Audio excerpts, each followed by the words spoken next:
À 24 ans, Ariel Dubois travaille sans relâche comme stagiaire chez Lumière Beauté, une entreprise prestigieuse à Paris, bien décidée à faire ses preuves dans l'industrie compétitive de la beauté. Lorsque le nouveau PDG de la société, Mathis Renard, la prend pour du personnel événementiel et la drague en français, supposant qu'elle ne saisira pas la subtilité de son audace, il est sous le choc de sa vie quand elle lui répond couramment. Ce qui commence comme un moment de surprise linguistique évolue en une danse complexe d'attraction, d'ambition et de jeu de pouvoir au travail qui menace tout ce pourquoi Ariel a œuvré. À mesure que leur connexion s'approfondit, tous deux doivent décider ce qu'ils sont prêts à sacrifier pour l'amour et ce pourquoi ils sont prêts à se battre pour construire un avenir à leurs propres conditions. Les lumières vives bourdonnaient au-dessus de la tête d'Ariel Dubois, tandis qu'elle organisait les tableaux d'inspiration brillants étalés sur la longue table de la salle de conférence. À 24 ans, elle était la plus jeune stagiaire chez Lumière Beauté et souvent la dernière à quitter le bureau. Ce soir ne faisait pas exception. Ariel jeta un coup d'œil à sa montre, 21h30. Sa grand-mère l'aurait réprimandée pour travailler si tard, mais Ariel savait que les heures supplémentaires étaient le prix de l'ambition à Paris. De plus, le calme après le départ de tous était parfois la seule paix qu'elle trouvait dans cet endroit. Son téléphone vibra avec un message de sa colocataire. « Toujours au travail ? Ma belle, tu as besoin de vivre. » Ariel sourit, mais ne répondit pas. Sa colocataire ne comprenait pas ce que ce stage signifiait pour elle. Ayant grandi dans un petit appartement à Lyon avec sa grand-mère, professeure de français à la retraite, Ariel avait rêvé de plus que ce que leur vie modeste pouvait offrir. Maintenant, elle était là, au siège de l'une des marques de beauté les plus prestigieuses au monde, déterminée à laisser sa marque. « Juste quelques dossiers de plus », murmura-t-elle à elle-même, triant les coupures de presse de mode pour la présentation marketing de demain. Le son de la porte de la salle de conférence s'ouvrant, la fit sursauter. Elle ne s'était attendue à personne d'autre à cette heure tardive. « Je suis désolée, je ne voulais pas vous déranger », dit une voix grave avec un accent prononcé. Ariel leva les yeux et reconnut instantanément Mathis Renard, le nouveau PDG de la société. Tout le monde au bureau parlait de lui depuis son arrivée le mois dernier. Grand avec des cheveux foncés et des yeux qui semblaient tout évaluer, il avait la réputation d'être à la fois charmant et impitoyable. « Pas de problème, monsieur Renard », dit rapidement Ariel, redressant sa posture. « Je termine juste avec ces tableaux d'inspiration pour la réunion de demain. » Mathis entra dans la pièce, son costume impeccable malgré l'heure tardive. Il regarda Ariel avec curiosité, tentant clairement de la situer. « Vous faites partie du personnel événementiel ?» demanda-t-il, son regard balayant sa simple robe noire et son blazer. Ariel sentit un pincement familier de frustration. Ce n'était pas la première fois que quelqu'un supposait qu'elle ne faisait pas partie de l'équipe professionnelle. Avant qu'elle ne puisse le corriger, Mathis sourit et dit en français « Une fleur aussi belle ne devrait jamais être seule dans une pièce vide. » Il gloussa, s'attendant clairement à de la confusion de la part de ce qu'il supposait être une employée de service. Au lieu de cela, Ariel ne leva même pas les yeux alors qu'elle répondit calmement dans un français parfait « Et un homme aussi sûr de lui devrait savoir quand il parle à une femme qui comprend chaque mot. » Mathis se figea. Le sourire s'effaça de ses lèvres alors que la surprise s'inscrivait sur son visage. « Vous parlez français » dit-il, la surprise dans la voix. « Couramment » répondit Ariel, rencontrant enfin son regard. « Je suis Ariel Dubois.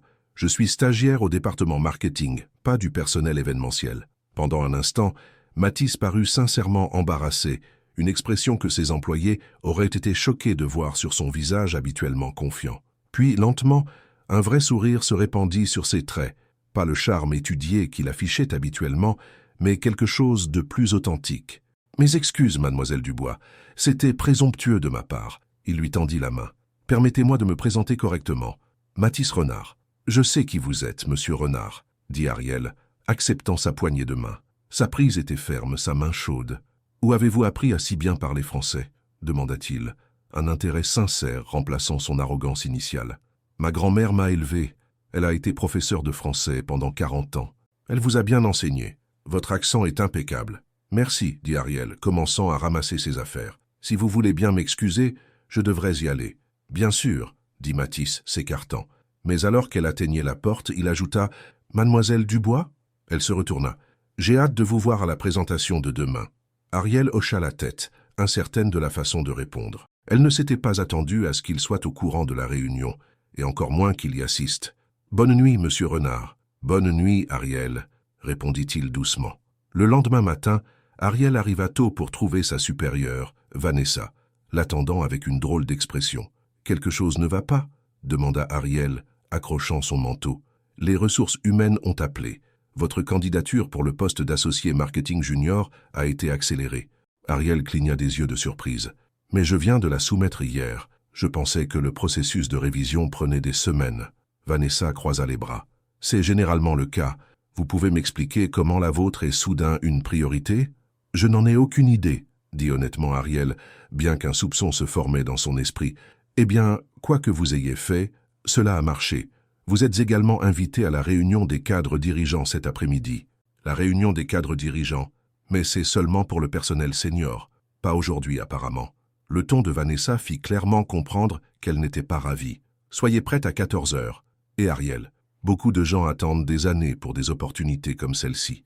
L'implication était claire, et elle la blessa. Ariel avait travaillé dur pour ses réalisations. Elle ne voulait pas de traitement de faveur, surtout pas le genre qui ferait que ses collègues remettraient en question ses capacités.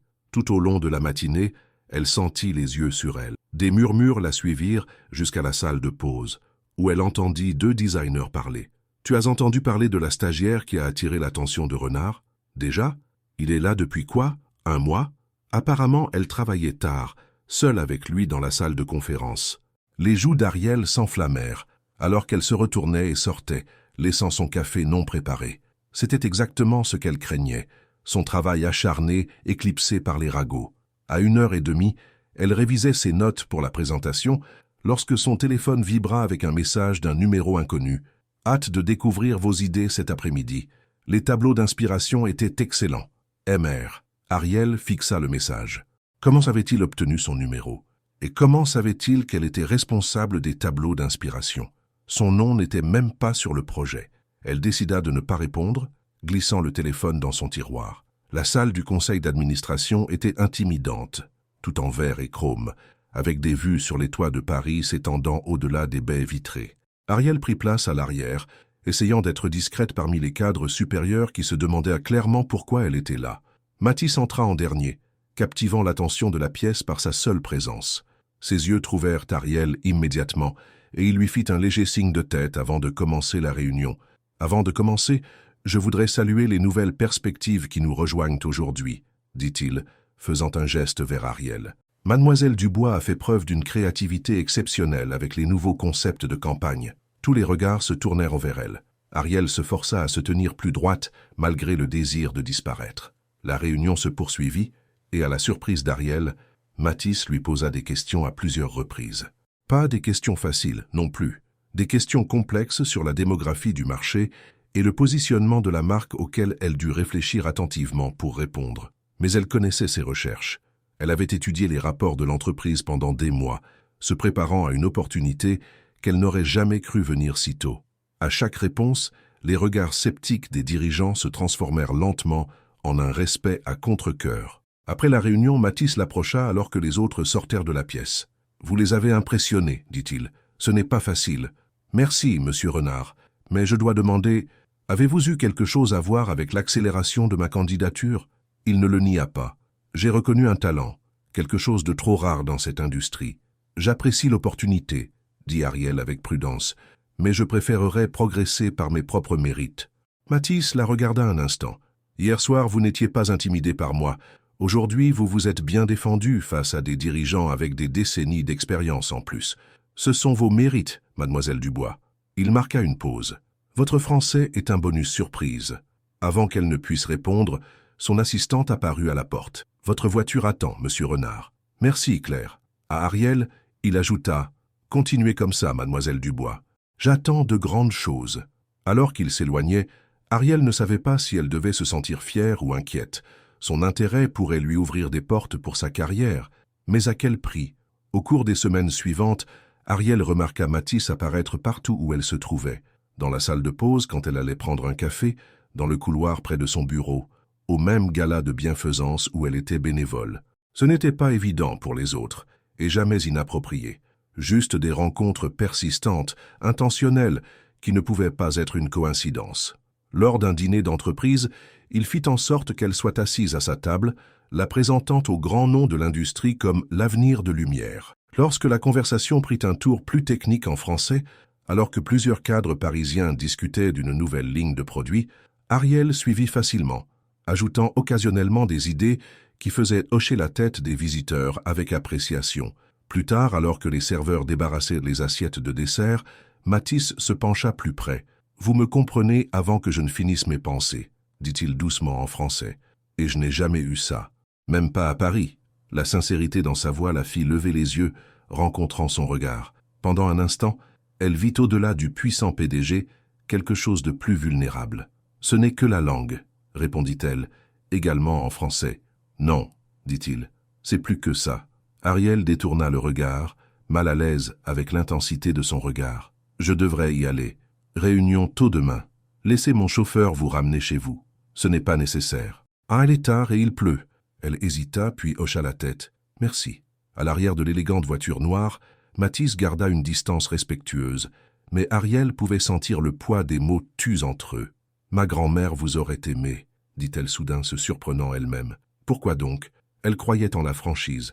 Pas de jeu, pas de faux semblants. « Et vous pensez que je ne joue pas de jeu ?» demanda-t-il, un soupçon d'amusement dans sa voix. « Je pense que vous en avez joué si longtemps que vous avez oublié comment arrêter. » Ses sourcils se levèrent devant son audace. La plupart des gens ne parleraient pas à leur patron de cette façon. « C'est ce que vous êtes, mon patron ?» « Techniquement, oui. »« Alors techniquement, cette conversation est inappropriée. » Un sourire effleura ses lèvres. « Vous n'avez pas peur de me défier, devrais-je » La voiture s'arrêta devant son immeuble d'appartement. « Ma grand-mère m'a aussi appris autre chose, » dit Ariel, ramassant son sac. « Ne mélangez pas l'ambition avec l'affection, surtout pas avec des hommes comme vous. Des hommes comme moi ? Des hommes puissants qui sont habitués à obtenir ce qu'ils veulent. » Mathis resta silencieux un instant. « Votre grand-mère semble être une femme sage. » Elle l'était. Ariel ouvrit la portière de la voiture. « Bonne nuit, monsieur Renard. »« Ariel, » l'appela-t-il alors qu'elle sortait. « Et si ce que je voulais, c'était juste mieux vous connaître ?» Elle le regarda, la pluie mouillant ses cheveux. « C'est le problème avec les hommes comme vous.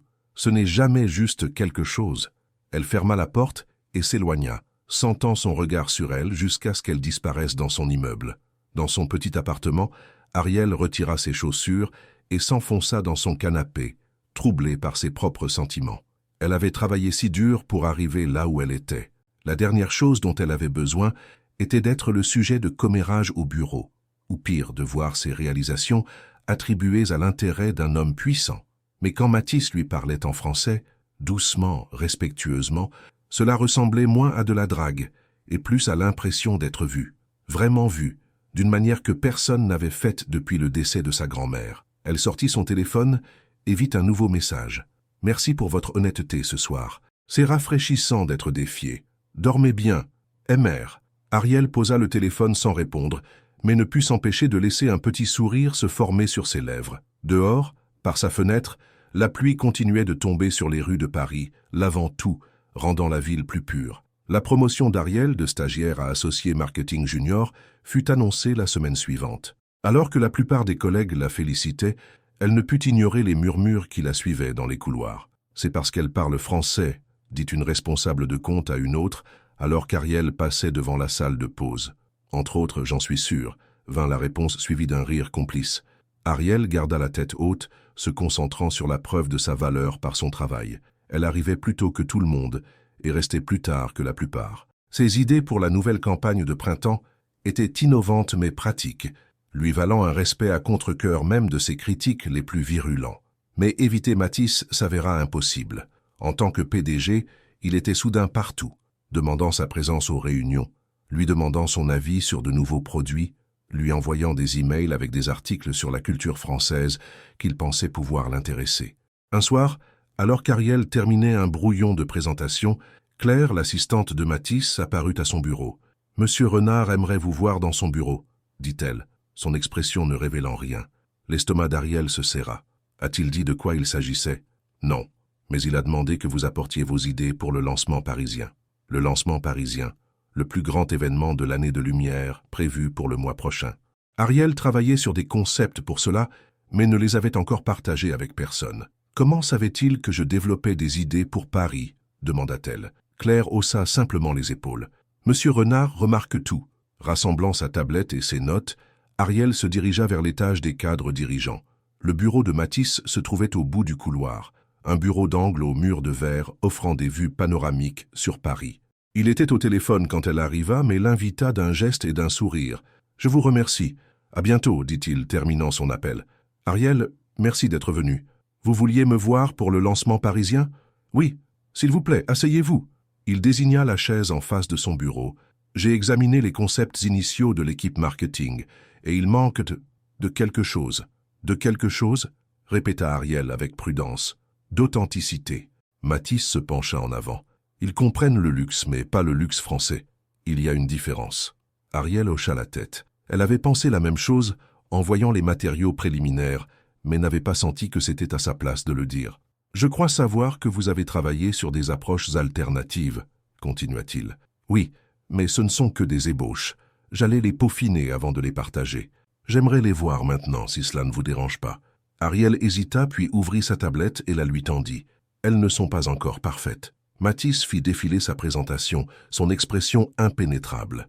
Après plusieurs minutes de silence qui semblèrent des heures à Ariel, il leva les yeux. « Elles sont excellentes, » dit-il simplement. « C'est exactement ce que j'essayais d'expliquer à l'équipe. » Un soulagement l'envahit. « Merci.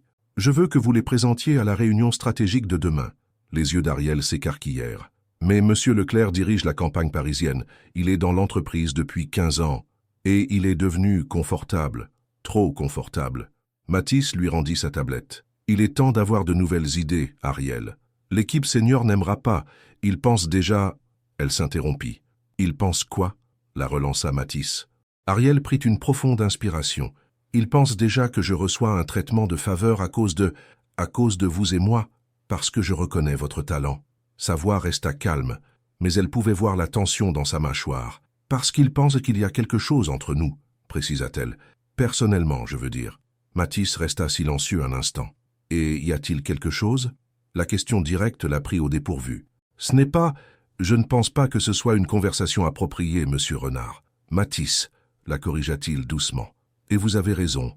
Je m'excuse. » Il se leva et se dirigea vers la fenêtre, regardant les lumières de la ville. « Mon intérêt personnel pour vous ne change pas le fait que votre travail est supérieur. Je ne vous demanderai pas de présenter si ce n'était pas le cas. »« Votre intérêt personnel ?» répéta Ariel, son cœur battant plus vite. Il se tourna vers elle. « J'ai été direct sur beaucoup de choses dans ma vie, Ariel. Je ne vois pas pourquoi cela devrait être différent. Oui, je vous trouve intrigante, professionnellement et personnellement. Mais je n'utiliserai jamais ma position pour vous faire pression. Votre carrière ici repose sur ses propres mérites. » Ariel ne savait pas comment répondre. Une partie d'elle était flattée, une autre partie était terrifiée par les complications que cela créait. « Je devrais y aller, dit-elle, ramassant ses affaires. « Allez-vous présenter demain ?» demanda Mathis. Après un moment d'hésitation, elle hocha la tête. « Oui, mais parce que je crois en mon travail, pas parce que vous me l'avez demandé. » Un sourire effleura ses lèvres. Je ne l'aurais pas voulu autrement. La présentation fut un désastre, non pas à cause des idées d'Ariel, elles étaient solides. Mais David Leclerc, le directeur marketing qui dirigeait la campagne parisienne, exprima clairement son déplaisir dès qu'elle se leva. « Bien que j'apprécie le enthousiasme de Mademoiselle Dubois, dit-il quand elle eut fini, ces concepts manquent de la sophistication que notre clientèle haut de gamme attend. Ils sont au mieux amateurs. » Ariel sentit ses joues s'enflammer alors que plusieurs têtes acquiesçaient. « Je ne suis pas d'accord, » dit calmement Mathis depuis le bout de la table. « Je les trouve rafraîchissants et authentiques. » Le sourire de Leclerc était pincé. « Avec tout le respect que je vous dois, monsieur Renard, je construis cette marque depuis 15 ans. Je connais nos clients. » « Et c'est peut-être le problème, » répondit Mathis. « Vous connaissez nos clients existants. L'approche de Mademoiselle Dubois nous aidera à en atteindre de nouveaux. » La tension dans la pièce était palpable. Ariel souhaitait pouvoir disparaître. « Mettons-le au vote, » suggéra Leclerc, clairement confiant dans son soutien. « Ce ne sera pas nécessaire, » dit Mathis, son ton définitif. « En tant que PDG, j'ai décidé. Nous allons suivre la direction de Mademoiselle Dubois pour le lancement parisien. » Un silence stupéfait s'abattit sur la pièce. Le visage de Leclerc devint rouge, tandis que d'autres échangèrent des regards gênés. « Maintenant, discutons de la mise en œuvre, » continua Mathis, comme si rien d'inhabituel ne s'était passé. Le reste de la réunion passa dans un flou pour Ariel. Dès qu'elle fut terminée, elle retourna précipitamment à son bureau, ignorant les regards qui la suivaient. Plus tard, cet après-midi-là, elle fut appelée dans le bureau de Vanessa. « C'était quoi ça ?» demanda sa supérieure dès que la porte fut fermée. On m'a demandé de présenter mes idées, dit Ariel sur la défensive. Par renard, je suppose. Vanessa soupira. Ariel, avez-vous une idée de la position dans laquelle cela vous met, et dans laquelle cela me met en tant que votre supérieur? J'ai fait le travail qu'il m'a demandé. Les idées sont bonnes. Ce n'est pas la question. Leclerc est ici depuis avant que vous ne soyez au lycée. Il a des relations dans toute l'industrie. Et maintenant, il pense que vous l'avez contourné pour aller voir le PDG. Mais je n'ai pas. Peu importe ce que vous avez fait ou non, ce qui compte, c'est ce que les gens pensent. Vanessa baissa la voix. Les gens parlent, Ariel, de vous et de Renard. Il n'y a rien à dire, insista Ariel, bien que son visage fût brûlant. Alors vous devez le faire comprendre. Prenez vos distances avec lui, professionnellement et personnellement, avant que votre réputation ne soit endommagée de manière irréparable. L'avertissement fit mouche. Ariel avait travaillé trop dur pour être perçu comme quelqu'un qui avait usé de son charme pour grimper au sommet, surtout quand ce n'était pas le cas. Ce soir-là, elle attendit que la plupart des gens soient partis avant de se diriger vers le bureau de Mathis. Son assistante était partie, mais de la lumière brillait encore derrière sa porte. Elle frappa doucement. « Entrez !» vint sa voix. Il leva les yeux de son ordinateur, un sourire se répandant sur son visage quand il la vit. « Ariel, je pensais justement à vous. »« Nous devons parler, » dit-elle, fermant la porte derrière elle. Son sourire s'effaça devant son ton sérieux. « Qu'y a-t-il ? Vous ne pouvez pas passer outre le personnel senior comme ça. Pas pour moi. J'ai pris une décision commerciale basée sur un concept supérieur. Cela a humilié Leclerc devant tout le monde. Et cela m'a fait passer pour... » Elle lutta pour trouver les bons mots. « Pourquoi ?» la relança Mathis. Comme si je couchais avec le patron pour avancer. Les mots sortirent plus fort qu'elle ne l'avait voulu. Mathis était silencieux pendant un instant. C'est ce que les gens racontent? À votre avis? Vous m'avez accordé une attention particulière dès le premier jour. Il se leva, contourna son bureau pour se tenir plus près d'elle. Parce que vous êtes spécial, Ariel. Votre talent, votre esprit, votre âme, ils sont exceptionnels. Arrêtez, dit-elle en levant une main. C'est exactement de ça dont je parle. Ces compliments, les réunions privées, les SMS, c'est inapproprié. Est-ce inapproprié parce que je suis votre patron ou parce que vous ressentez quelque chose aussi et que cela vous effraie? Sa voix était douce, pas accusatrice. La question touchait une corde sensible. Bien sûr qu'elle ressentait quelque chose. Comment aurait-elle pu ne pas le faire? Il était brillant, charismatique, et quand il la regardait comme il la regardait maintenant, comme si elle était la seule personne au monde, il lui fallait toute sa volonté pour ne pas s'approcher. Les deux, admit-elle doucement. J'ai tellement travaillé pour en arriver là, Mathis. Je ne peux pas tout gâcher pour des sentiments, termina-t-il pour elle. Pour quelque chose qui ne peut aboutir à rien. Elle secoua la tête. J'ai besoin de ce travail. J'ai besoin d'une carrière que je construis selon mes propres termes. Je ne peux pas être la femme qui est tombée amoureuse du PDG. Mathis étudia son visage un long moment. Et si je pouvais vous prouver que votre succès ici n'a rien à voir avec mes sentiments pour vous, comment feriez-vous cela? Donnez-moi du temps, dit-il. Et en attendant, je garderai mes distances, professionnellement et personnellement. La pensée de sa distance n'aurait pas dû la blesser, mais ce fut le cas. Ce serait le mieux, dit-elle quand même. Il hocha la tête, reculant d'un pas. Y a-t-il autre chose, mademoiselle Moreau? L'adresse formelle la piqua, même si c'était ce qu'elle avait demandé. Non, monsieur Leclerc, c'est tout. Alors qu'elle se tournait pour partir, il ajouta « Ariel ?» Elle se retourna. « Vos idées étaient vraiment les meilleures. C'est la seule raison pour laquelle je les ai choisies. » Elle hocha une fois la tête et partit, sentant ses yeux sur elle, jusqu'à ce que les portes de l'ascenseur se referment. Fidèle à sa parole, Mathis garda ses distances au cours des 2 semaines suivantes. Il s'adressa formellement à Ariel lors des réunions, cessa de lui envoyer des SMS et ne fit aucun effort particulier pour la solliciter. Elle aurait dû être soulagée. Au lieu de cela, elle se surprit à regretter leur conversation, surtout celle qui lui rappelait sa grand-mère disparue 2 ans auparavant. Les préparatifs du lancement à New York la tenaient occupée, mais son esprit vagabondait souvent vers Mathis. Que voulait-il dire en prouvant que son succès n'était pas lié à ses sentiments? Et surtout, pourquoi se souciait-elle tant d'un homme qu'elle connaissait à peine? Un soir, alors qu'elle quittait le bureau, David Dubois entra dans l'ascenseur avec elle. Moreau, reconnut-il froidement. « Monsieur Dubois », répondit-elle, les yeux fixés sur les numéros d'étage qui défilaient. « J'ai remarqué que Leclerc a pris ses distances, » dit-il après un moment. « Des problèmes au paradis ?» Ariel se mordit la langue, refusant de s'engager. « Vous savez, c'est impressionnant, » continua Dubois. « La plupart des aventures au bureau avec le patron durent de plus de quelques semaines. Mais j'imagine qu'une fois qu'il vous a eu la campagne de New York, il n'y a jamais rien eu entre Monsieur Leclerc et moi, dit fermement Ariel, et j'ai gagné cette campagne au mérite. Dubois rit. Bien sûr que si. Tout comme vous avez gagné cette promotion après une nuit seule avec lui dans la salle de conférence. L'ascenseur atteignit le hall et Ariel en sortit, se tournant pour lui faire face. Vous savez ce qui est triste, monsieur Dubois. Vous êtes ici depuis 15 ans et votre meilleure explication pour être dépassé est de supposer que je couche avec quelqu'un. Le problème n'est peut-être pas moi. C'est peut-être vous qui avez cessé de faire des efforts il y a des années. Elle s'éloigna avant qu'il ne puisse répondre, les mains tremblantes de colère. Dehors, la pluie tombait à verse, la trempant en quelques secondes alors qu'elle cherchait un taxi. Une voiture noire s'arrêta à sa hauteur et la vitre se baissa pour révéler Mathis sur la banquette arrière. « Montez, dit-il. Vous êtes trempé. »« Je vais bien, » insista-t-elle, même si l'eau dégoulinait de ses cheveux. « Ariel, s'il vous plaît, juste une course, rien de plus. » Après un moment d'hésitation, elle ouvrit la portière et se glissa dans la voiture chaude et sèche. « Merci, » dit-elle d'une voix raide, consciente de l'allure peu professionnelle qu'elle devait avoir, trempée à l'arrière de sa voiture. « De rien. » Il lui tendit un mouchoir. « J'ai entendu votre conversation avec Dubois dans le hall. » Ariel grogna. « Parfait. Maintenant, vous allez probablement me virer pour insubordination. En fait, j'ai été impressionné. Vous vous êtes défendu. Et vous avez défendu votre travail. » Elle tamponna son visage avec le mouchoir. « Il n'est pas le seul à penser comme ça. »« Je sais. » Mathis resta silencieux un instant. « C'est pourquoi j'ai travaillé sur quelque chose. »« Travaillé sur quoi ? » Vous m'avez demandé comment je pouvais prouver que votre succès n'était pas lié à mes sentiments. Il tendit le bras vers sa mallette et en sortit un dossier. Voici comment.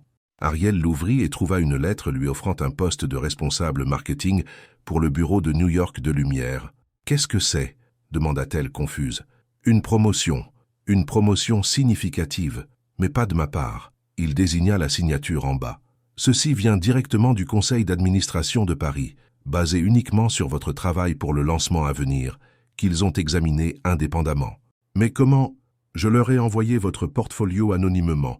Ils n'avaient aucune idée que vous étiez lié à moi de quelque manière que ce soit. Cette offre est entièrement basée sur votre talent, Ariel. » Elle fixa la lettre, essayant de comprendre ce que cela signifiait. « Vous m'envoyez à New York ? Je vous donne une opportunité que vous avez gagnée. Que vous la preniez ou non, c'est à vous de décider. » Sa voix s'adoucit. Bien que, égoïstement, j'espère que non. Ariel leva les yeux, croisant son regard. « Pourquoi faites-vous cela ?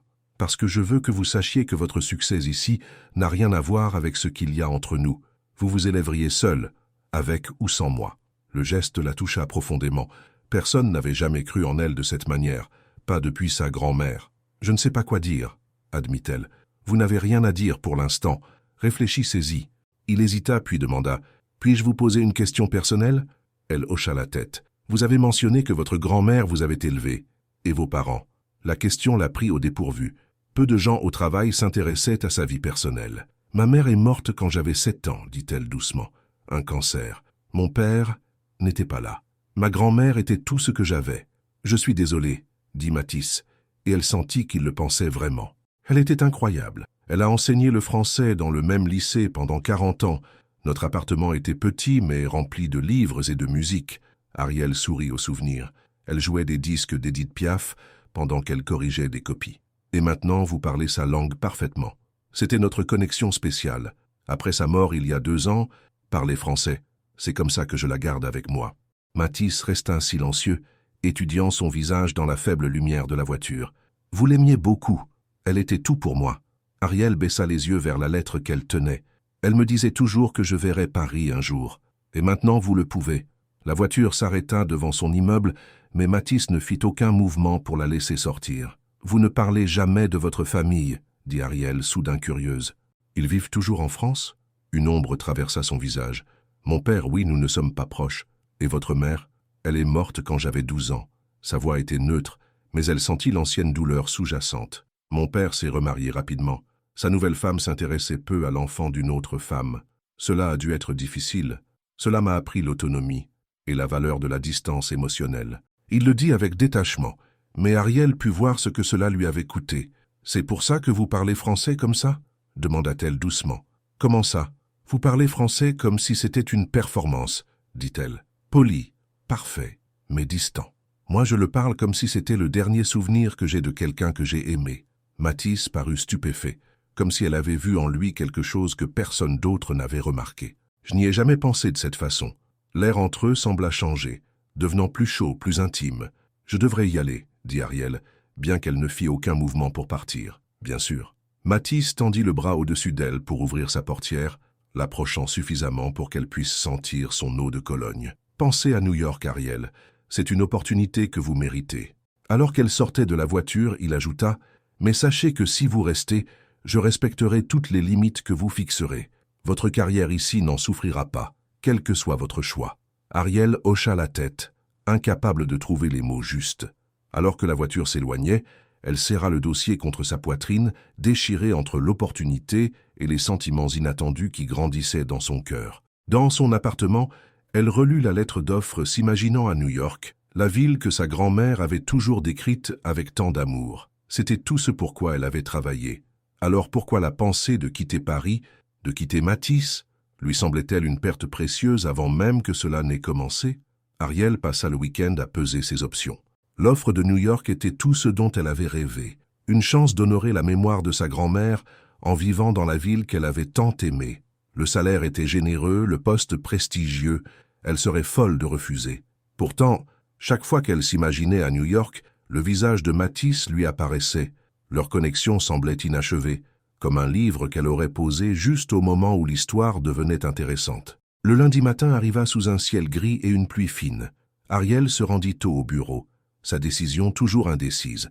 En sortant de l'ascenseur, elle fut surprise de trouver Vanessa qui l'attendait. « Nous devons parler », dit sa supérieure, lui faisant signe d'entrer dans son bureau. À l'intérieur, Vanessa ferma la porte et se tourna vers Ariel. « C'est vrai? On vous a offert le poste à New York? Comment avez-vous su cela? Les nouvelles voyagent vite ici. » Vanessa s'assit derrière son bureau. « Alors c'est vrai.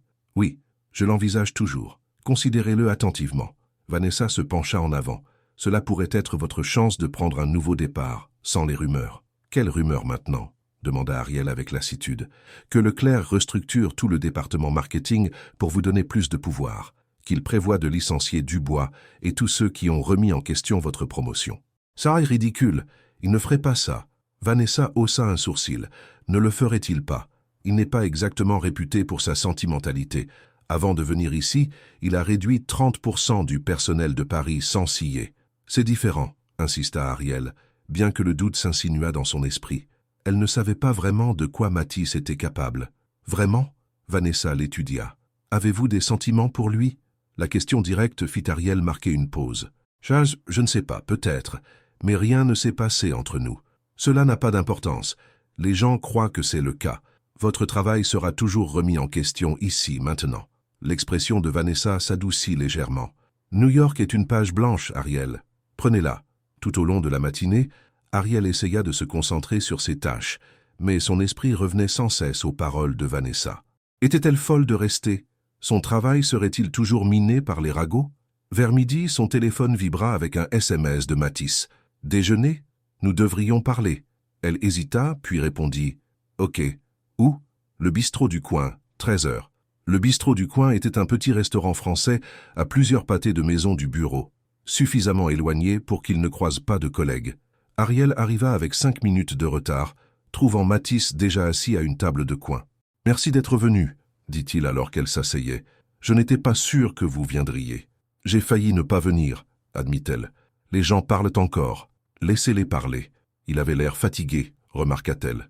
Il y avait des ombres sous ses yeux qui n'étaient pas là auparavant. « Ils disent que vous restructurez le département à cause de moi, que vous allez licencier les gens qui ne me soutiennent pas. » L'expression de Mathis s'assombrit. « Ce n'est pas vrai. »« Mais vous restructurez le département ?» Il soupira. « Oui, mais c'était prévu avant même que je ne vous rencontre. Le bureau de New York a demandé des changements il y a des mois. Pourquoi ne me l'avez-vous pas dit? Parce que c'est confidentiel jusqu'à ce que le conseil d'administration approuve le plan final. » Il étudia son visage. « Vous avez l'air de ne pas avoir dormi. »« Je n'ai pas beaucoup dormi. » Elle joua avec sa serviette. « J'ai réfléchi à l'offre de New York. Et je ne sais pas quoi faire. » Elle croisa son regard. « Que voulez-vous que je fasse, Mathis? Je veux que vous fassiez ce qui est le mieux pour vous. » Ce n'est pas une réponse. Un léger sourire effleura ses lèvres. « Non, ce n'est pas le cas. » Il resta silencieux un instant. « Si j'étais complètement égoïste, je vous demanderai de rester. Mais je ne le ferai pas. Pourquoi pas? Parce que votre carrière compte pour moi. Votre bonheur compte pour moi. Il se pencha en avant. New York pourrait vous apporter les deux. Et votre bonheur? Demanda-t-elle doucement. Quelque chose de vulnérable passa dans ses yeux. J'ai appris à vivre sans en attendre beaucoup.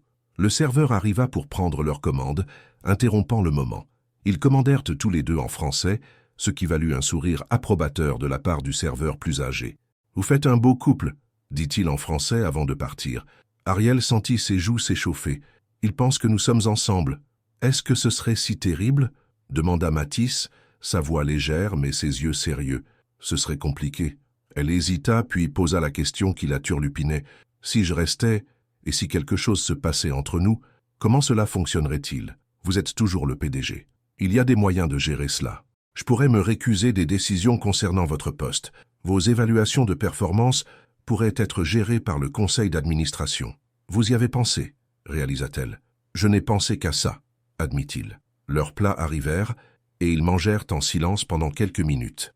Dites-moi quelque chose sur vous que personne au bureau ne sait, dit soudainement Ariel. Mathis parut surpris par la demande, puis songeur. Je joue du piano, du classique surtout. Ma mère m'a appris. Vraiment? Je n'aurais pas deviné ça. C'est le seul moment où je me sens encore lié à elle. Il sourit tristement. Je comprends ce que vous voulez dire maintenant, à propos du langage comme lien avec quelqu'un que l'on a perdu. Me jouerez-vous un jour? Les mots lui échappèrent avant qu'elle ne puisse les retenir. J'aimerais beaucoup. Son expression devint sérieuse. Et vous? Dites-moi quelque chose que personne au travail ne sait. Ariel réfléchit. Je dors toujours avec un ours en peluche que ma grand-mère m'a donné quand j'avais 6 ans. Il s'appelle Monsieur Peluche, et il lui manque un œil. Mathis rit, un rire franc qui transforma son visage. C'est charmant. C'est enfantin, dit-elle, mais elle souriait aussi. C'est humain. Il tendit le bras par-dessus la table et toucha brièvement sa main. C'est ce que j'aime le plus chez vous, Ariel. Vous n'avez jamais essayé d'être autre chose que vous-même. Le simple contact envoya une chaleur à travers ses doigts. Même quand je vous contredis, surtout dans ces moments-là, son sourire s'estompa. J'ai été entouré de gens qui me disent ce qu'ils pensent que je veux entendre depuis si longtemps. Votre honnêteté est rafraîchissante. Leur conversation s'écoula facilement après cela, passant de souvenirs d'enfance à des livres préférés, en passant par des endroits où ils avaient voyagé. Pour la première fois, Ariel eut l'impression de voir le vrai Mathis, non pas le puissant PDG, mais l'homme sous l'extérieur poli. Après le déjeuner, ils retournèrent vers le bureau, s'attardant sur le trottoir à un demi-pâté de maison. « Je devrais entrer la première, » dit Ariel. « Les gens parleront s'ils nous voient ensemble. Laissez-moi vous demander quelque chose, » dit Mathis, ignorant sa préoccupation. « Si je n'étais pas votre patron, si nous nous étions rencontrés ailleurs, à une fête ou dans un café, m'auriez-vous donné une chance ?» Ariel leva les yeux vers lui, vers la vulnérabilité sur son visage habituellement confiant. « Oui, » dit-elle honnêtement, « je l'aurais fait. » L'espoir scintilla dans ses yeux. « Alors c'est peut-être notre réponse. Que voulez-vous dire? Prenez le poste à New York, » dit-il. « Établissez-vous là-bas, loin de mon influence. Et puis quand le moment sera venu, quoi? Je pourrais démissionner de mon poste de PDG ici, prendre une position au conseil d'administration à la place. Nous pourrions recommencer sans les complications. » Ariel le regarda sous le choc. « Vous renonceriez à votre poste? Pour moi? Pour nous, » corrigea-t-il doucement. « Si vous pensez qu'il pourrait y avoir un nous. » Avant qu'elle ne puisse répondre, son téléphone sonna. C'était Vanessa. « Je dois prendre ça, » dit-elle en s'excusant. « Bien sûr, je vous vois à l'intérieur. » Il lui toucha brièvement le bras, puis s'éloigna. « Ariel, où êtes-vous » La voix de Vanessa était tendue. « Dubois a convoqué une réunion de département d'urgence. Il est sur le sentier de la guerre. À propos de quoi? Vous, le lancement de New York. Tout. Venez ici maintenant. » Ariel se hâta de retourner au bureau, l'esprit chamboulé par la suggestion de Mathis et l'avertissement de Vanessa. Quand elle atteignit la salle de conférence, elle était déjà pleine. Dubois se tenait au bout de la table, le visage rougi par la colère. « Ah, mademoiselle Moreau, je suis ravi que vous ayez pu nous rejoindre, » dit-il alors qu'elle se glissait sur une chaise. « J'étais en train d'expliquer à l'équipe des informations intéressantes que j'ai reçues. » L'estomac d'Ariel se noua. « Quelles informations ?» Dubois sourit froidement. « À propos de votre ascension rapide dans l'entreprise, et à propos de certaines réunions tardives avec notre PDG. » Des murmures se propagèrent dans la pièce. Ariel sentit son visage brûler. « Je ne sais pas de quoi vous parlez, dit-elle, essayant de garder une voix assurée. « Non, Laissez-moi vous rafraîchir la mémoire. Dubois tapota sa tablette et une image de caméra de surveillance apparut sur le grand écran. Elle montrait Ariel entrant dans le bureau de Matisse après les heures, fermant la porte derrière elle. « Ceci date d'il y a 2 semaines, continua Dubois. L'une des nombreuses réunions de ce type, m'a-t-on dit. Et puis, miraculeusement, vos idées pour le lancement de New York sont choisies plutôt que les miennes. Ce n'est pas ce qui s'est passé, protesta Ariel, regardant les visages de ses collègues. Certains confus, d'autres jugeurs, quelques-uns sympathiques. Non? Alors peut-être voudriez-vous expliquer pourquoi notre PDG restructure soudainement le département? Pourquoi des employés fidèles qui sont ici depuis des années sont mis de côté pour vous? La restructuration n'a rien à voir avec moi, dit Ariel, répétant ce que Matisse lui avait dit. Dubois rit. Oui, bien sûr. Tout comme votre promotion n'a rien à voir avec vos cours de français privés avec Leclerc. Ça suffit, David. Tout le monde se tourna pour voir Matisse se tenant dans l'embrasure de la porte, son expression dangereusement calme. Monsieur Leclerc, dit Dubois, visiblement surpris, je discutais juste de certaines préoccupations concernant les qualifications de mademoiselle Moreau. Oui, j'ai entendu. Matisse entra dans la pièce, son regard parcourant le personnel réuni. Que les choses soient parfaitement claires. Le travail de mademoiselle Moreau a été choisi pour le lancement de New York parce qu'il était supérieur. Point final. Avec tout le respect que je vous dois, monsieur, persista Dubois, il y a des questions sur la nature de votre relation avec...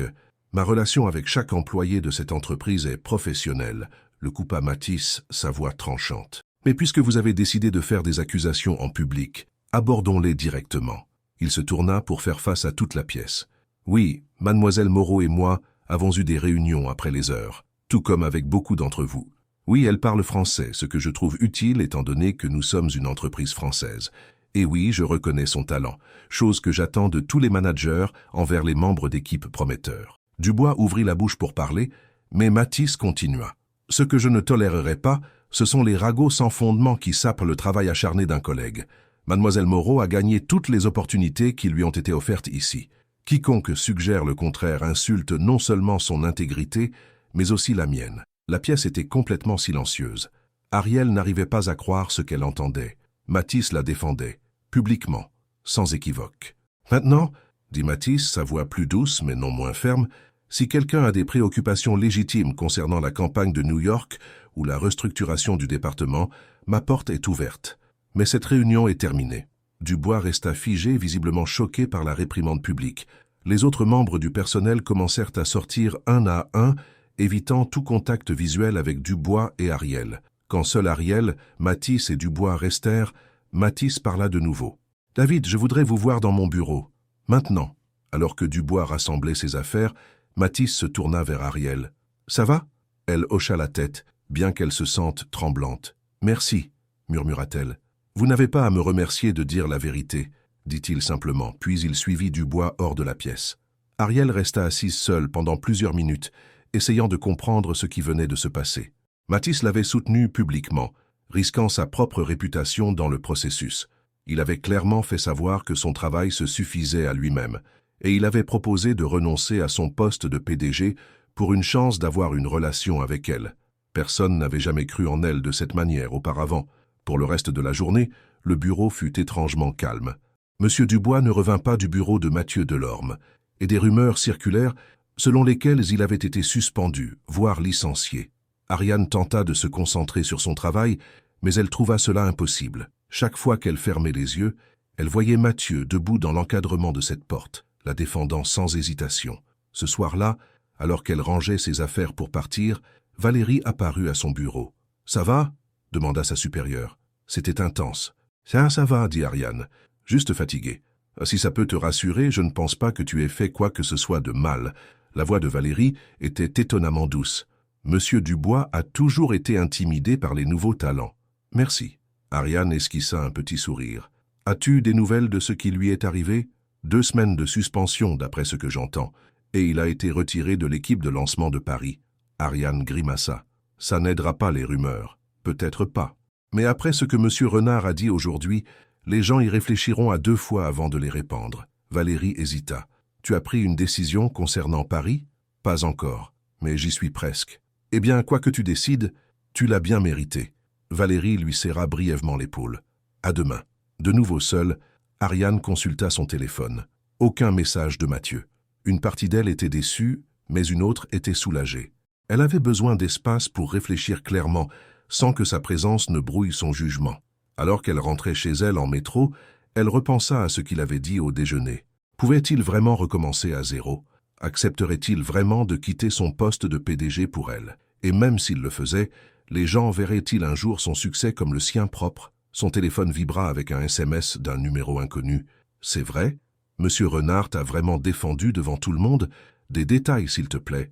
C'était une amie de sa colocataire qui travaillait aux ressources humaines de Lumière. Les nouvelles voyageaient vraiment vite. Ariane ne répondit pas, mais le SMS lui rappela que quoi qu'il se passe entre elle et Mathieu, ce ne serait jamais juste entre eux deux. Il y aurait toujours des spectateurs, des suppositions, des murmures, à moins qu'elle n'accepte le poste à Paris. Au moment où elle atteignit son appartement, elle avait pris sa décision. Le lendemain matin, Ariane arriva au bureau avec une enveloppe cachetée. Elle la déposa sur le bureau de Claire, lui demandant de la donner à Monsieur Renard dès son arrivée. « Ça va bien, mademoiselle Leblanc ?» demanda Claire, l'œil sur l'enveloppe. « Oui, » dit Ariane, surprise de constater qu'elle le pensait vraiment. « Tout va bien. » Elle retourna à son bureau et s'immergea dans son travail, répondant aux emails et finalisant les détails pour le lancement à Paris. 1 heure passa, puis 2. Aucune nouvelle de Mathieu. Juste avant le déjeuner, son téléphone vibra avec un SMS. « Mon bureau, s'il vous plaît. » MD. Ariane inspira profondément, rassembla sa tablette et se dirigea vers l'étage des dirigeants. Claire lui fit un signe de tête pour la laisser passer sans un mot. Mathieu se tenait près de la fenêtre, l'enveloppe à la main. Il se tourna quand elle entra, son expression indéchiffrable. « Vous acceptez le poste à Paris, dit-il. Ce n'était pas une question. »« Oui ?» Il hocha lentement la tête. « Quand ?»« Le conseil d'administration veut que je sois là pour le lancement le mois prochain. Je partirai dans 3 semaines. Je vois. » Il posa l'enveloppe sur son bureau. « Vous avez pris la bonne décision. »« Vraiment ?» Elle chercha sur son visage un signe de ce qu'il ressentait. « Pour votre carrière, absolument. » Il fit un pas vers elle. « Pour nous, cela reste à voir. Je n'arrête pas de penser à ce que vous avez dit. À recommencer. Je le pensais. » Sa voix était basse, intense, chaque mot. « Mais je ne peux pas vous demander d'abandonner votre poste, dit-elle. C'est trop. »« Vous n'avez pas demandé, j'ai proposé. » Un sourire effleura ses lèvres. « D'ailleurs, je suis PDG d'une entreprise ou d'une autre depuis 10 ans. C'est peut-être le moment de changer. Que feriez-vous à la place? Le conseil d'administration me demande depuis des années d'assumer un rôle de conseiller stratégique. Moins de gestion quotidienne, plus de planification à long terme. » Il haussa les épaules. Cela signifierait plus de flexibilité, y compris du temps pour des voyages à Paris. L'espoir vacilla dans la poitrine d'Ariane. « Vous viendriez me rendre visite? Si vous le souhaitiez. » Il se rapprocha. « Ce n'est pas forcément la fin, Ariane. Cela pourrait être un début. » Elle leva les yeux vers lui, vers la vulnérabilité de ses yeux habituellement si réservés. « J'aimerais ça. Moi aussi. » Il tendit la main, ses doigts effleurant les siens. « Puis-je vous inviter à dîner ce soir pour fêter votre nouveau poste? »« Oui, » dit-elle sans hésitation. « J'aimerais ça aussi. » Son sourire illumina tout son visage. « Excellent. Je connais un endroit où l'on sera tranquille pour discuter. Ma grand-mère approuverait, dit-elle en souriant en retour. J'aurais aimé la rencontrer. Elle aurait vu clair dans votre jeu de PDG, le taquina Ariane gentiment. Tout comme vous. » Sa main se referma sur la sienne, chaude et solide, tout comme vous le faites toujours. Pendant un instant, ils restèrent là, connectés par le toucher, le regard et les possibilités. Puis Ariane se retira à contre-cœur. « Je devrais retourner travailler, l'équipe de Paris attend mon appel. »« Bien sûr. » Mathieu recula. « À ce soir, alors. »« À ce soir, » répéta-t-elle, se sentant plus légère qu'elle ne l'avait été depuis des semaines. En retournant à son bureau, Ariane ressentit quelque chose que sa grand-mère lui avait décrit un jour, la sensation d'être exactement là où elle devait être, même en se préparant à partir pour un nouveau lieu. Le chemin à parcourir n'était pas simple ou direct. Il y aurait des défis, des ajustements, des sceptiques à contredire. Mais pour la première fois, elle se sentait confiante que son succès serait indéniablement le sien et que Mathieu la soutiendrait à chaque étape. Ce soir-là, alors qu'ils étaient assis dans un petit bistrot parisien, conversant aisément dans la langue de sa grand-mère, Ariane réalisa quelque chose d'important. Elle n'était finalement pas tombée amoureuse de son patron. Elle était tombée amoureuse de l'homme sous le titre, l'homme qui jouait du piano pour se souvenir de sa mère, qui l'avait défendu sans hésitation, qui était prêt à changer toute sa vie pour une chance d'avoir quelque chose de réel. « À quoi penses-tu » demanda Mathieu, remarquant son expression contemplative. Ariane sourit. que ma grand-mère s'était trompée sur une chose. Quoi donc? Elle me disait de ne jamais mêler l'ambition à l'affection. Ariane tendit la main sur la table, prenant la sienne. Mais peut-être qu'avec la bonne personne, ce ne sont pas du tout des opposés. Les doigts de Mathieu se resserrèrent autour des siens. « Au nouveau départ », dit-il, levant son verre de sa main libre. « Au nouveau départ », répéta-t-elle, sentant qu'ils étaient déjà en route. Les 3 semaines suivantes passèrent dans un tourbillon de préparatifs. Pendant la journée, Ariane forma sa remplaçante temporaire, finalisa les supports pour le lancement à Paris et remplit une infinité de documents pour son transfert international. Le soir, elle fit ses cartons dans son petit appartement, donna ce qu'elle ne pouvait pas emporter, et tenta de digérer l'énorme changement à venir. Et chaque fois qu'ils trouvèrent du temps, elle et Mathieu étaient ensemble. Ils étaient imprudents au bureau, professionnels, distants, ne donnant à personne de nouvelles raisons de commérer. Mais après les heures de travail, ils se découvraient l'un l'autre au-delà de leur rôle professionnel. Mathieu l'emmenait dans de petits restaurants discrets où il pouvait parler librement. Ariane lui fit découvrir son café-librairie préféré, où il passait des heures à discuter de romans en français et en anglais. Un soir, il l'invita chez lui, un penthouse spacieux avec des baies vitrées donnant sur les quais du Rhône et la Fourvière. Malgré son adresse impressionnante, l'endroit semblait inhabité, plus comme une suite d'hôtels que comme une maison. « Tu passes du temps ici ?» demanda Ariane, remarquant le manque de touche personnelle. Mathieu haussa les épaules. « Je travaille tard la plupart des soirs, et je voyage souvent. » Pas étonnant que tout le monde te voie comme un homme d'affaires pur et dur. Elle se dirigea vers le coin le plus éloigné du salon, où se trouvait un magnifique piano à queue. « Tu joues encore ?» Il hocha la tête. « Parfois, quand je ne peux pas dormir. »« Tu jouerais pour moi ?» demanda-t-elle doucement. « Comme tu l'as promis. » Mathieu hésita, puis s'assit sur le tabouret, soulevant le couvercle des touches. « Je suis rouillé, prévint-il. » Mais quand ses doigts touchèrent les touches, la musique qui emplit la pièce était envoûtante et magnifique. Clair de lune, de Debussy, joué avec une émotion inattendue. Ariane le regarda, transfixée. Son visage se transforma pendant qu'il jouait. Le contrôle méticuleux cédant la place à quelque chose de brut et vulnérable. C'était une facette de Mathieu que ses employés ne voyaient jamais. L'homme sous le PDG, le garçon qui avait perdu sa mère trop jeune, l'artiste qui se cachait derrière l'homme d'affaires. Lorsque les dernières notes s'estompèrent, elle s'assit à côté de lui sur le tabouret. « C'était magnifique », murmura-t-elle. « Ma mère adorait Debussy. Sa voix était calme. Elle enseignait le piano depuis notre maison à Paris. Je m'endormais en écoutant ses élèves. » Ariane posa sa tête sur son épaule. « Parle-moi d'elle. » Pendant l'heure suivante, Mathieu parla de son enfance à Paris, de la chaleur de sa mère, de la distance de son père, de la solitude qui suivit la mort de sa mère. Ariane partagea des histoires de sa grand-mère, les petites bontés, les histoires du soir en français, les sacrifices faits pour donner à Ariane des opportunités. « Elle t'aurait aimé », dit Ariane, répétant ce qu'elle lui avait déjà dit, une fois qu'elle aurait dépassé la façade du PDG. « Et qu'aurait-elle pensé de nous ?»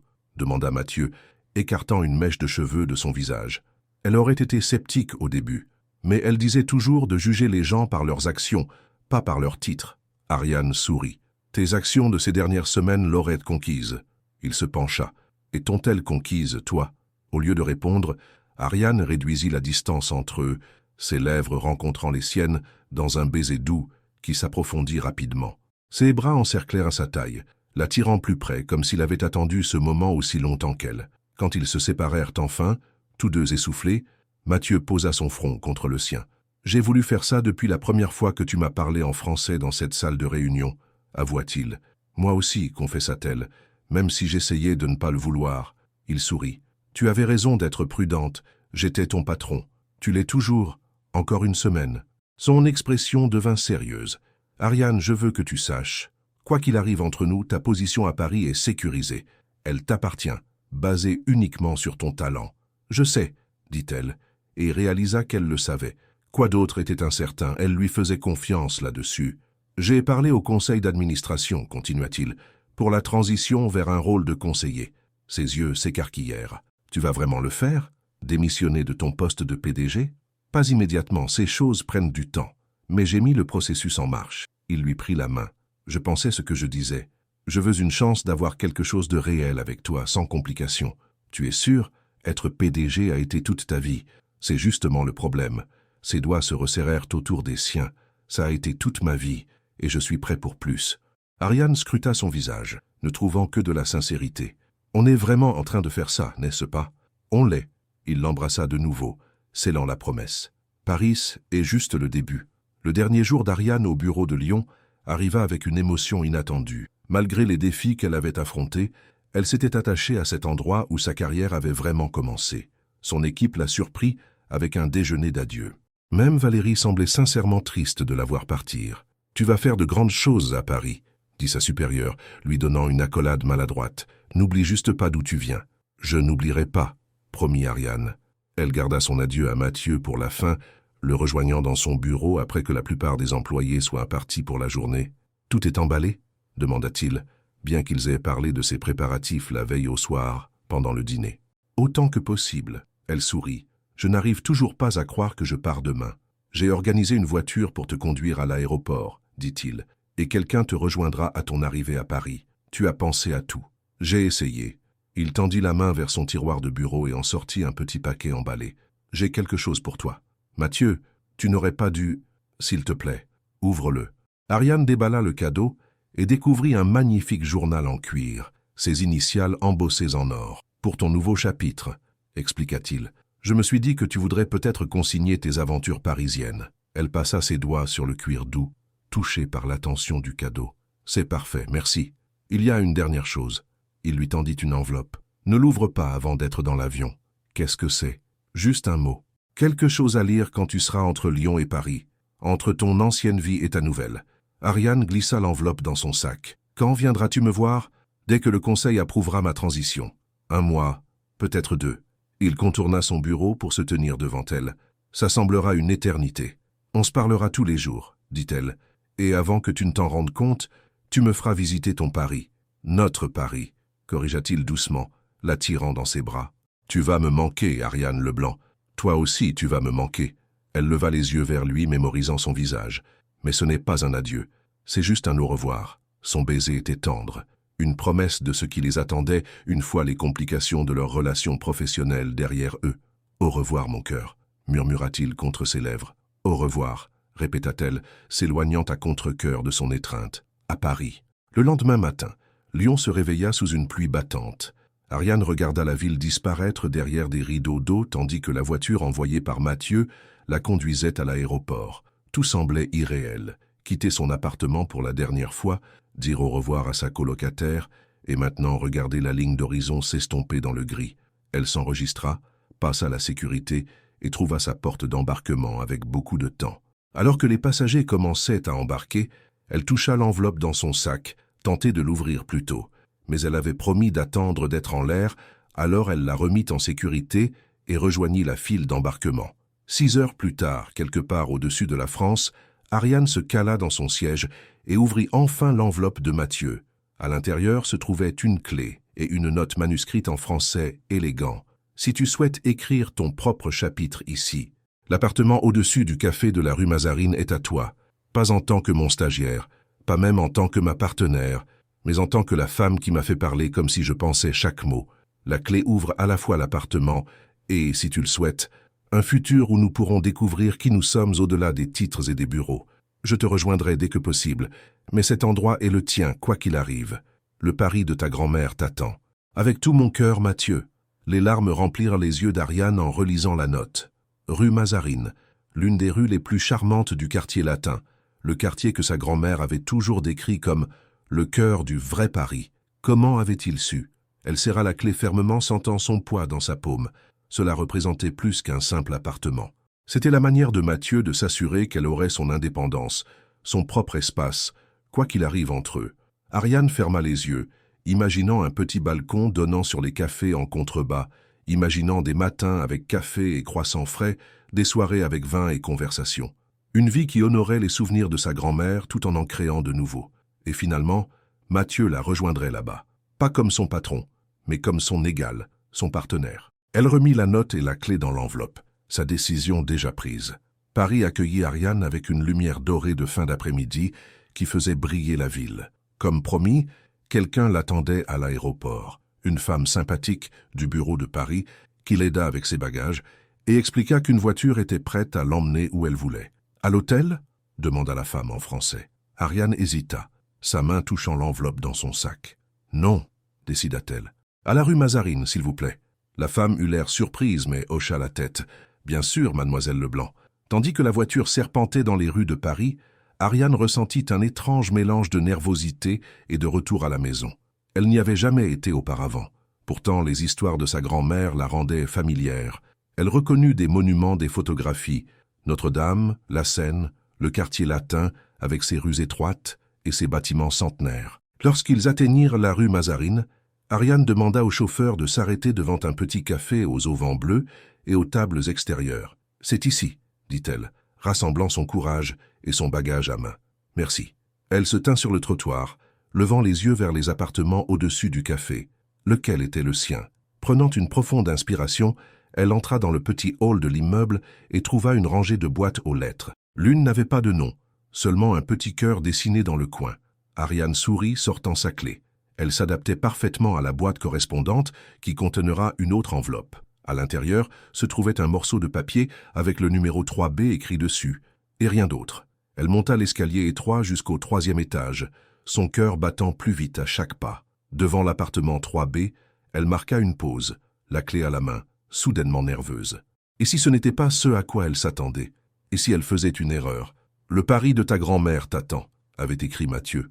Prenant une profonde inspiration, Ariane inséra la clé et ouvrit la porte. L'appartement était petit, mais baigné de lumière par des fenêtres donnant sur la rue en contrebas. Il avait été meublé simplement mais avec goût, mélangeant des pièces antiques et modernes. Des fleurs fraîches étaient posées sur une petite table à manger. Les murs étaient peints d'une douce couleur crème qui rendait l'espace chaleureux et accueillant. Mais ce qui lui coupa le souffle, ce fut ce qui était accroché au mur. Des photographies encadrées en noir et blanc de Paris des années 1950 et 60, le Paris que sa grand-mère aurait connu jeune femme. Comment Mathieu avait-il trouvé ces photos? Comment avait-il su qu'elles signifieraient tant pour elle? En se déplaçant dans l'appartement, Ariane remarqua d'autres touches attentionnées, des livres en français et en anglais sur les étagères, un petit système audio, une cuisine entièrement équipée. Dans la chambre, une note manuscrite était posée sur l'oreiller. « Bienvenue chez toi, Ariane. La suite dépend de toi. M. » Elle s'assit au bord du lit, submergée par l'émotion. Mathieu ne lui avait pas seulement donné un appartement, mais un choix, un vrai choix concernant leur avenir, sans pression ni obligation. Son téléphone vibra avec un SMS. « Es-tu bien arrivé? MD. » Au lieu de répondre par SMS, elle l'appela. « Ariane, » répondit-il immédiatement. « Tu es à l'appartement? » « Oui. » Elle essaya de garder sa voix stable. « Mathieu, c'est parfait. Je ne sais pas comment te remercier. Ça te plaît? S'il y a quoi que ce soit que tu veuilles changer, rien. Ça est exactement ce qu'il faut. » Elle marqua une pause. « Les photographies, comment as-tu su? Tu as mentionné une fois que ta grand-mère avait vécu à Paris dans les années 50 avant de déménager en Amérique. Je me suis dit que tu aimerais avoir des morceaux de son Paris autour de toi. » Les larmes remplirent les yeux d'Ariane. « C'est la chose la plus attentionnée que quelqu'un ait jamais faite pour moi. Tu mérites de l'attention, Ariane. » Sa voix était chaleureuse, sincère. « L'appartement est le tien, quoi qu'il arrive, sans aucune condition. Et si je veux des conditions? » demanda-t-elle doucement. « Alors je serai là dès que possible. » Elle pouvait entendre le sourire dans sa voix. « Le conseil se réunit la semaine prochaine pour approuver ma transition. 2 semaines de plus alors, dit-elle. Au maximum. J'ai déjà commencé à chercher des appartements à proximité. » À proximité, elle jeta un coup d'œil à l'appartement spacieux d'une chambre. « Pourquoi pas? Parce que tu as besoin de ton propre espace, » dit-il doucement. « Ta propre vie à Paris. Je ne veux pas t'envahir. » Une fois de plus, il lui donnait l'indépendance dont elle avait besoin, même au détriment de ses propres désirs. « Et si je voulais partager cet espace ?» demanda-t-elle. « Pas tout de suite, mais à terme. Alors je serais honoré. » Sa voix devint sérieuse. « Mais d'abord, établis-toi là-bas. Montre à tout le monde, y compris à toi-même, que tu as gagné ce poste par tes propres mérites. J'attendrai. » Ariane se dirigea vers la fenêtre, regardant la rue parisienne en contrebas. Des gens étaient assis aux tables des cafés, des couples se promenaient, main dans la main. Un musicien de rue jouait de l'accordéon au coin de la rue. C'était tout ce que sa grand-mère avait décrit et plus encore. « Je devrais te laisser t'installer, » dit Mathieu. « Tu dois être épuisé par le vol. »« Un peu, » admit-elle. « Mais heureuse, très heureuse. Moi aussi. » Il marqua une pause. « Bonne nuit, Ariane. Fais de beaux rêves dans ta nouvelle maison. »« Bonne nuit, Mathieu. » Après avoir raccroché, Ariane continua d'explorer l'appartement, trouvant d'autres touches attentionnées, son thé préféré dans l'armoire de la cuisine, une petite photo encadrée de sa grand-mère qu'elle avait montrée une fois à Mathieu sur son téléphone, maintenant imprimée et encadrée sur la table de chevet. Dans le placard, elle trouva un paquet enveloppé dans du papier de soie. En l'ouvrant, elle découvrit une magnifique écharpe en soie avec une note. « Ta grand-mère disait que toute femme française a besoin d'une belle écharpe. Celle-ci m'a rappelé tes yeux. » Ariel enroula son écharpe autour d'elle, submergée par le sentiment d'être exactement là où elle devait être, dans la ville que sa grand-mère avait aimée, dans un appartement rempli de cadeaux attentionnés d'un homme qui la voyait vraiment, telle qu'elle était. Demain, elle commencerait son nouveau poste. Elle rencontrerait son équipe, commencerait à bâtir sa réputation, prouverait à chacun qu'elle avait sa place ici grâce à son talent et à son travail acharné. Et dans 2 semaines, Mathis la rejoindrait à Paris. Non pas en tant que son chef, mais en tant que quelque chose de bien plus significatif. Elle s'approcha de nouveau de la fenêtre, observant la soirée parisienne se dérouler en bas. Quelque part dans cette ville, sa grand-mère avait autrefois été jeune et amoureuse. Maintenant, Ariel écrirait sa propre histoire ici. Ouvrant le carnet que Mathis lui avait donné, elle écrivit la date en haut de la première page, puis ajouta une seule ligne. « Mon cœur, pas mon chef ». Elle sourit, refermant le carnet. La phrase résumait tout, là où ils avaient commencé, le chemin parcouru et la promesse de ce qui les attendait. Dehors, les lumières de Paris commencèrent à scintiller à la tombée du jour. Ariel se prépara une tasse de thé et s'assit près de la fenêtre, regardant la ville s'animer de son énergie du soir. Pour la première fois de sa vie, elle se sentait complètement en paix avec qui elle était et là où elle allait. Dans 2 semaines, Mathis arriverait. Ils exploreraient Paris ensemble, bâtissant quelque chose de réel, loin des jeux de pouvoir du bureau et des complications professionnelles. Elle excellerait dans son nouveau poste, gagnant le respect selon ses propres conditions. Et ensemble, ils découvriraient qui ils pouvaient être lorsque les titres et la hiérarchie ne se tiendraient plus entre eux. Son téléphone vibra avec un autre message de Mathis. « Tu me manques déjà, mais je suis toujours fier de toi. » Ariel sourit, tapant en retour. « Tu me manques aussi, mais je me retrouve ici. Merci de comprendre que j'avais besoin des deux. » Sa réponse arriva rapidement. « Toujours, à Paris, mon cœur. » Elle posa son téléphone et regarda la ville une fois de plus. Sa grand-mère s'était trompée sur une chose. Parfois, avec la bonne personne, l'ambition et l'affection n'étaient pas du tout des opposés. Parfois, elles étaient exactement ce dont on avait besoin pour trouver son chemin.